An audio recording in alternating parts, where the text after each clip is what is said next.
अस्सलाम वालेकुम, welcome to my channel science emporium. आज के इस लेक्चर में हम कवर करेंगे Schrodinger equation for one electron atom. For this purpose जो ये वन इलेक्ट्रॉन एटम हम यहाँ पे कंसिडर करेंगे वो हमारे पास हाइड्रोजन एटम होगा। We are very familiar with this कि हाइड्रोजन एटम जो होता है ये हमारे पास एक सिंपलेस्ट बाउंड सिस्टम है जो कि नेचर में अकर करता है। यहाँ पे हमारे पास एक ही इलेक्ट्रॉन होता है और एक ही प्रोटॉन होता है हाइड्रोजन एटम में, ठीक है। इसके लिए हम यूज करने वाले Schrodinger equation in three dimension. ये हमारे पास श्रोडिंगर इक्वेशन है थ्री डायमेंशन में, लेकिन ये हमारे पास हमने लिखी हुई है किन कोऑर्डिनेट सिस्टम में, कार्टेशियन कोऑर्डिनेट सिस्टम में। इस श्रोडिंगर इक्वेशन को हम मोर सिंपलर फॉर्म में लिख सकते हैं as this equation one, where ये जो डेल स्क्वायर है, डेल स्क्वायर साई है, ये हमारे पास रिप्रेजेंट करता है इन तीन टर्म्स को जो कि एक्चुअली कार्टेशियन कोऑर्डिनेट से निकाले गए हैं। ये जो मेरे पास डेल स्क्वायर साई है this actually is known as Laplacian.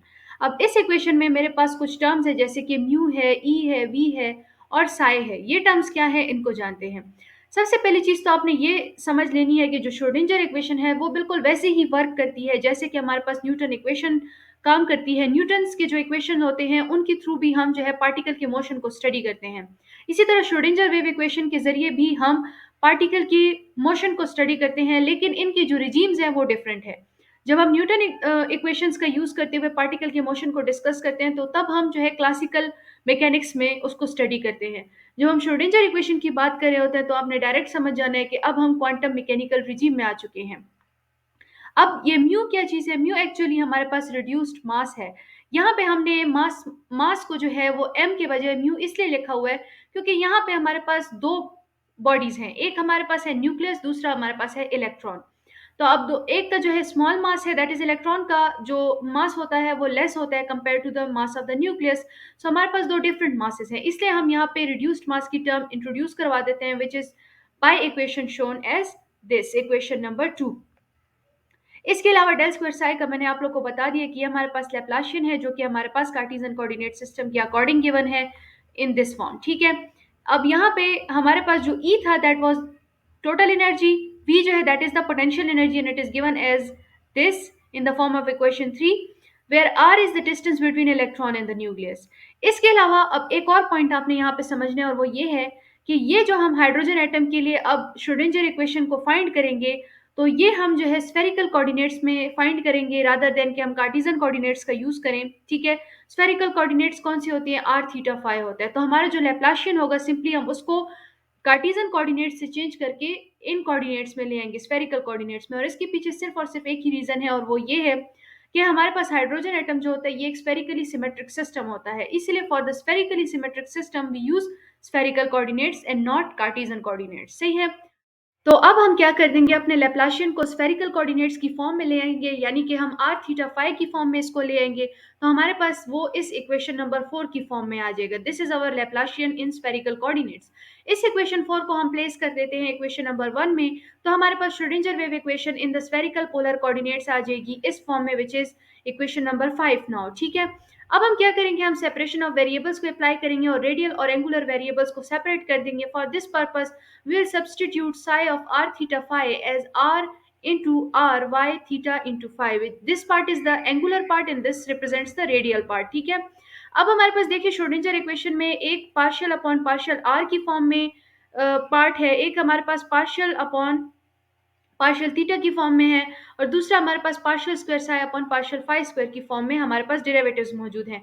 तो हम ये डेरिवेटिव्स जो है इस इक्वेशन सिक्स में से निकालेंगे। पहले हम क्या फाइंड कर देते हैं, partial psi upon partial R, जिससे हमारे पास ये इक्वेशन क्या बन के आ जाएगी, ये y जो है वो इसके लिए क्या आ जाएगी, इस डेरिवेटिव के लिए कांस्टेंट होगी, तो इसको हम बाहर निकाल देंगे और इसका हम डेरिवेटिव ले लेंगे विद रिस्पेक्ट टू r। फिर हम क्या करेंगे, इक्वेशन सिक्स को हम डेरिवेट करेंगे विद रिस्पेक्ट टू थीटा, तो हमारे पास ये फॉर्म आ जाएगी। इसी तरह जब हम इसको डेरिवेट करेंगे विद रिस्पेक्ट टू फाई तो हमारे पास ये इक्वेशन आ जाएगी। अब देखें विद रिस्पेक्ट टू फाई इसको हम डबल डेरिवेट करेंगे because it is the requirement for this equation, ठीक है। इसके अलावा हमें पता है कि साई किस चीज की इक्वल है, it is equal to R Y from this equation. अगर मैं इन आर थीटा फाई और थीटा फाई को खत्म कर दूं इन right and left hand sides में से तो मेरा जो साई है वो सिंपली आर वाई की इक्वल है, ठीक है। तो अब मैं क्या करूंगी, इस इक्वेशन सेवन एट नाइन और टेन को उठा के जो है मैं इक्वेशन नंबर फाइव में प्लेस कर दूंगी। यहाँ पर प्लेस करने के बाद मेरे पास जो श्रोडिंगर इक्वेशन है वो अब इस फॉर्म में आ जाएगी ना। हम मल्टीप्लाई करेंगे R square by R Y को बोथ साइड्स के ऊपर, तो हमारे पास क्या आ जाएगी, सिंप्लीफिकेशन वगैरह करने के बाद इक्वेशन कुछ इस फॉर्म में आ जाएगी। अब पहले अगर आप सिंप्लीफिकेशन करोगे तो आप यहाँ से बस जस्ट ये कटिंग वगैरह कर देंगे ना, आपके पास ये इसी फॉर्म में होगी, 0 इस साइड पे होगा। लेकिन जब आप मैंने वो स्टेप स्किप किया हुआ है, मैंने इसकी ये सिंप्लीफिकेशन भी की हुई है और फिर मैंने इसको डायरेक्ट रीअरेंज भी कर दिया है। ये जो मेरे पास साइड है, अब this left hand side is the radial part, whereas this right hand side is the angular part. देखिए यहाँ पे मेरे पास सारे के सारे आर के फंक्शन मौजूद हैं, ठीक है, और यहाँ पे मेरे पास सारे के सारे थीटा और फाई के फंक्शंस मौजूद है। सो इट मीन्स दैट कि this is our angular part and this is our radial part, ठीक है। अब इसको हम तभी करेक्ट कंसिडर करेंगे अगर हम इसे किसी कांस्टेंट की इक्वल ले लें। तो हम अपने लेफ्ट हैंड और राइट हैंड साइड्स को किसी कांस्टेंट की इक्वल ले लेते हैं, तो हमारे पास ये इक्वेशन 11 की फॉर्म में एक इक्वेशन आ जाएगी जिसको हम रेडियल इक्वेशन कहेंगे, और क्योंकि इसमें सिर्फ और सिर्फ रेडियल एलिमेंट्स मौजूद हैं। और ये वाली जो हमारी इक्वेशन है, this is known as the angular equation and it only has the angular elements. अच्छा, तो अब हमने रेडियल और एंगुलर पार्ट को तो सेपरेट कर दिया है, अब हम क्या करेंगे कि हम इस एंगुलर पार्ट को भी सेपरेट कर देंगे, यानी कि इसके एलिमेंट्स को, थीटा और फाई को भी हम सेपरेट करेंगे। तो इसके लिए हम कौन सी इक्वेशन कंसिडर करते हैं, हम इस इक्वेशन को कंसिडर करते हैं, y of theta comma phi is equal to S theta F theta, ठीक है। पहले हम partial y upon partial theta find करेंगे, जो कि हमारे पास किस चीज की इक्वल आएगा, ये हमारे पास इक्वल होगा to F into partial S upon partial theta. और ये जो हमारे पास partial square y over partial phi square है, ये हमारे पास इक्वल आएगा s into partial square f upon partial phi square. तो वो वैल्यूज हमने यहाँ पे प्लेस कर दी हैं, प्लेस करने के बाद साथ में हमने y is equal to S F भी प्लेस किया हुआ है, ठीक है। ये वैल्यूज प्लेस करने के बाद इक्वेशन हमारे पास इस फॉर्म में आ जाएगी, ठीक है। अब हम क्या करेंगे, multiplying this equation by sine square theta. जब हम इस इक्वेशन को मल्टीप्लाई करते हैं बाय साइन स्क्वायर थीटा, तो हमारे पास यहाँ पे कैंसलेशन हो जाती है, और इसको हम मल्टीप्लाई कर देते हैं विद -1 और इसको रीअरेंज कर देते हैं, तो हमारे पास ये कुछ इस फॉर्म में आ जाती है। अब देखिए, इस साइड पे मेरे पास सिर्फ और सिर्फ फाई की फंक्शंस मौजूद हैं या एलिमेंट्स मौजूद हैं, और इस साइड पे मेरे पास सिर्फ और सिर्फ थीटा के एलिमेंट्स मौजूद हैं। तो अगेन हमने एंगुलर पार्ट्स को सेपरेट कर दिया, लेकिन ये इक्वेशन हमारे पास तभी करेक्ट कंसिडर की जाएगी अगर इसको हम किसी कांस्टेंट की इक्वल ले लेते हैं। तो हम क्या करते हैं कि ये वाली जो साइड है, इसको भी हम एक कांस्टेंट एम एल स्क्वायर की इक्वल ले लेते हैं, और ये वाली जो हमारे पास साइड है, इसको हम एक और कांस्टेंट एम एल स्क्वायर की इक्वल ले लेते हैं। दोनों के लिए हमने सेम ही कांस्टेंट चूज किया है। अच्छा, तो अब हमारे पास जो ये इक्वेशन 13, 14 और 11 थी, ठीक है, जो कि हमने रेडियल पार्ट के लिए और एंगुलर पार्ट्स के लिए निकाली हैं, इनको हम दोबारा से इस तरह से लिख सकते हैं, यानी इनको फर्दर हम सिंप्लीफाई कर सकते हैं एज। अच्छा, सबसे पहले देखिए इस इक्वेशन 14 को, इसमें हमने क्या किया, -1 अपॉन एफ को हमने बोथ साइड्स पे मल्टीप्लाई कर दिया, तो हमारे पास ये फॉर्म आ जाएगी, ठीक है, minus M L square F आ जाएगा इस साइड पे। इसको अब हम बोथ साइड्स पे ऐड कर देते हैं, तो ये हमारे पास इस फॉर्म में इक्वेशन आ जाएगी, जिसको हमने इक्वेशन 15 का नाम दे दिया है। फिर हम कहते हैं multiply equation 13 with S upon sine square theta. तो इसके साथ मल्टीप्लाई करने के बाद हमारे पास ये इक्वेशन सिंप्लीफाई होके इस इक्वेशन 16 की फॉर्म में आ जाएगी।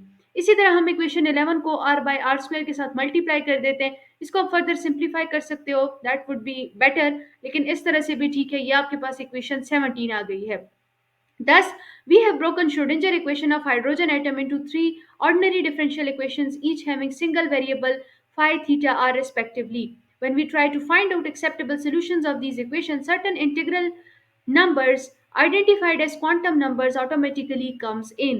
तो अब क्या होता है कि हमारे पास ये थीटा फाई और आर की फॉर्म में हमने श्रोडिंजर इक्वेशन को स्प्लिट कर दिया है into three differential equations, ordinary differential equations. अब जब हम इन डिफरेंशियल इक्वेशंस के सॉल्यूशंस को फाइंड आउट करते हैं, तो यहाँ पे हमारे पास कुछ क्वांटम नंबर्स जो है वो इंट्रोड्यूस होते हैं। तो अब हम स्टडी करेंगे solution of equations and the entrance of quantum numbers. सबसे पहले हम आ जाते हैं अपनी पहली इक्वेशन की तरफ, जो कि हमने ये वाली फाइंड की है, दैट इज इक्वेशन 15। इसका हम सोल्यूशन फाइंड करते हैं। तो देखें, the solution of F of phi that is equation 15 is F is equal to A E power iota M L phi. ये इसका सोल्यूशन है, वेयर हमारे पास ए जो है ये कांस्टेंट है, और ये हमारे पास 1 upon under the root 2 pi की इक्वल है। Since phi repeats its value after 2 pi, ये जो फाई है ये हमारे पास 2 पाई इंटरवल के बाद अपनी वैल्यू को रिपीट करता है, तो हम कह सकते हैं कि F phi plus 2 pi is equal to F of phi. तो एफ ऑफ फाई तो हमारे पास यहाँ पे मौजूद है, which is A E power iota M L phi, ठीक है।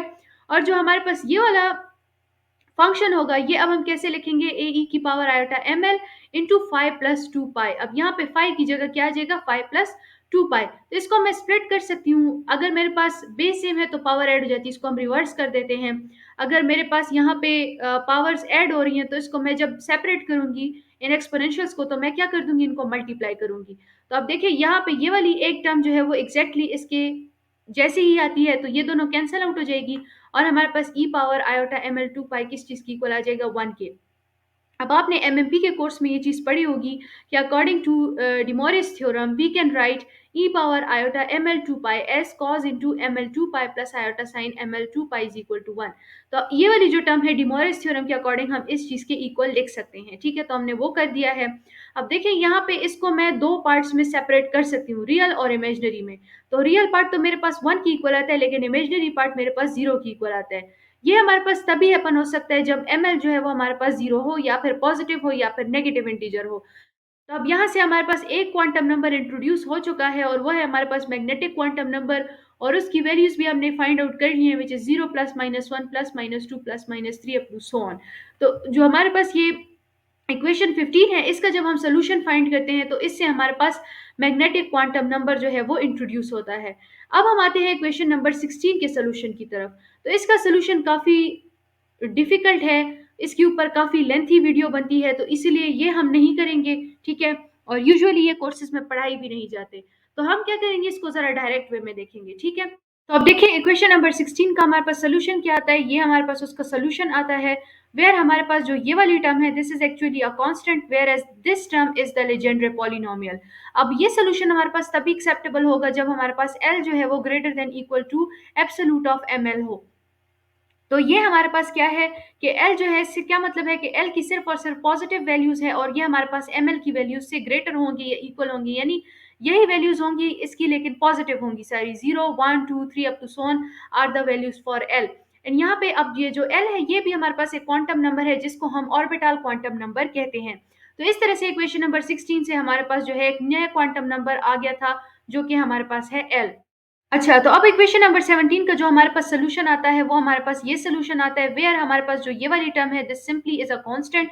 ये वाली टर्म जो है this is the associated Laguerre polynomial where A naught is the Bohr radius and is equal to H square epsilon naught upon pi mu E square. ठीक है, ये solution जो है ये हमारे पास तभी वैलिड होगा जब हमारे पास ई जो है इस इक्वेशन में पॉजिटिव हो या फिर इसकी कोई एक नेगेटिव वैल्यू हो, that is E N which corresponds to the bound states is given by, ये हमारे पास ई एन की वैल्यू है। ठीक है, वेयर एन जो है ये हमारे पास इंटीजर है जो कि हमारे पास इक्वल होना चाहिए या फिर ग्रेटर होना चाहिए देन एल प्लस वन। ठीक है, N should be greater than और equal to L plus one. अब यहाँ पे एन मेरे पास एक न्यू क्वांटम नंबर इंट्रोड्यूस हुआ है जिसका नाम है प्रिंसिपल क्वांटम नंबर, और इसकी वैल्यूज जो है वो क्या है, L plus one comma L plus two comma L plus three up to so on, या फिर L is equal to 0 1 2 3 up to N minus one. तो एल की वैल्यू भी हम यहाँ से फाइंड कर सकते हैं और एन की वैल्यू भी फाइंड कर सकते हैं। तो इस तरह से श्रोडिंगर वेव इक्वेशन को सॉल्व करते हुए हम इसको तीन ऑर्डिनरी डिफरेंशियल इक्वेशंस में सॉर्ट आउट करते हैं और फिर इन डिफरेंशियल इक्वेशंस के सोल्यूशन से हम तीन क्वांटम नंबर्स को फाइंड आउट करते हैं जो कि हमारे पास है principal quantum number, orbital quantum number and magnetic quantum number. तो आज का लेक्चर इतना ही। श्रोडिंगर वेव इक्वेशन को हमने पूरा कवर कर लिया है फॉर वन इलेक्ट्रॉन सिस्टम या फिर फॉर हाइड्रोजन एटम। मिलते हैं नेक्स्ट लेक्चर में। टिल देन टेक केयर, अल्लाह हाफिज एंड थैंक्स फॉर वॉचिंग।